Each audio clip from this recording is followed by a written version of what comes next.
ശബരിമല സ്വർണ്ണക്കൊള്ള കേസുമായി ബന്ധപ്പെട്ട രമേശ് ചെന്നിത്തലയുടെ മൊഴിയെടുപ്പ് മറ്റൊരു ദിവസത്തേക്ക് മാറ്റിവെച്ചു. ഉദ്യോഗസ്ഥരുടെ അസൗകര്യം കണക്കിലെടുത്താണ് മൊഴിയെടുപ്പ് മാറ്റിയത്. കേസിൽ സുപ്രധാന വിവരങ്ങൾ കൈമാറാനുണ്ടെന്ന് കാട്ടി ചെന്നിത്തല പ്രത്യേക അന്വേഷണ സംഘത്തിന് നേരത്തെ കത്ത് നൽകിയിരുന്നു.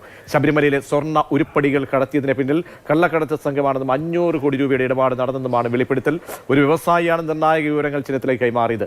കോടതിയിൽ എത്തി രഹസ്യമൊഴി നൽകാൻ ഇയാൾ തയ്യാറാണെന്നും ചെന്നിത്തല പറഞ്ഞു. അദ്ദേഹം ഒരു വ്യവസായിയാണ്, ഇന്ത്യക്ക് വെളിയിൽ ജോലി ചെയ്യുന്ന വ്യവസായം നടത്തുന്ന ആളാണ്. ഇതിനു മുമ്പും 1-2 ഇൻഫർമേഷൻസ് തന്നപ്പോൾ അത് ക്രെഡിബിളാണ് എന്നെനിക്ക് തോന്നിയിട്ടുണ്ട്. സ്വർണ്ണക്കൊള്ളയുമായി ബന്ധപ്പെട്ട് അദ്ദേഹം എന്നോട് പറഞ്ഞ വിവരങ്ങൾ എനിക്ക് തോന്നി അത് SIT അറിയിക്കേണ്ടത് ആവശ്യമാണ്. അറിയിച്ച് അവർ അന്വേഷണം നടത്തട്ടെ. അദ്ദേഹം പറഞ്ഞ കാര്യങ്ങൾ ശരിയാണോ എന്നുള്ള കാര്യം അദ്ദേഹത്തെ വിളിച്ച് ചോദ്യം ചെയ്യട്ടെ. സ്വർണ്ണം ഇൻ്റർനാഷണൽ മാർക്കറ്റിൽ ആൻറ്റിക്സ് ആയിട്ട് വിറ്റിരിക്കുന്നു എന്നാണ് പുള്ളിയുടെ ഇൻഫർമേഷൻ.